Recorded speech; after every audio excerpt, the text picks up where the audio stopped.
Instant జొన్న రవ్వ ఇడ్లీ చూపిస్తున్నాను. జొన్న రవ్వ 1 కప్ తీసుకుని వాష్ చేసి నానబెట్టుకోవాలి. పెసరపప్పు 1/2 కప్ తీసుకుని అది కూడా 1 అవర్ నానబెట్టుకోవాలి.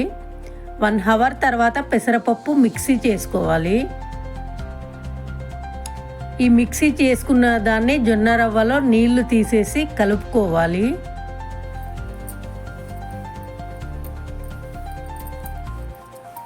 మనకు కావాలనుకుంటే తాలింపు కూడా వేసుకోవచ్చు. ఇది డయాబెటీస్ ఉన్న వాళ్ళకి, వెయిట్ లాస్లో ఉన్న వాళ్ళకి నార్మల్ ఇడ్లీస్ కన్నా ఈ ఇడ్లీస్ బెటర్. ప్రోటీన్ కంటెంట్ ఎక్కువ ఉంటుంది. ఇంకా ఇలాంటి హెల్తీ రెసిపీస్ కోసం నా ఛానల్ చెక్ చేసేయండి. దీనికి 1/2 కప్పు కర్డ్ కూడా వేసి బాగా కలుపుకోవాలి.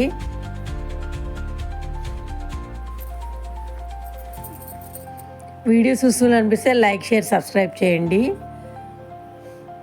నార్మల్ ఇడ్లీస్ లాగానే స్టీమ్ చేసుకోవాలి. టేస్టీగా ఉండే జొన్న రవ్వ ఇడ్లీలు రెడీ అయిపోతాయి.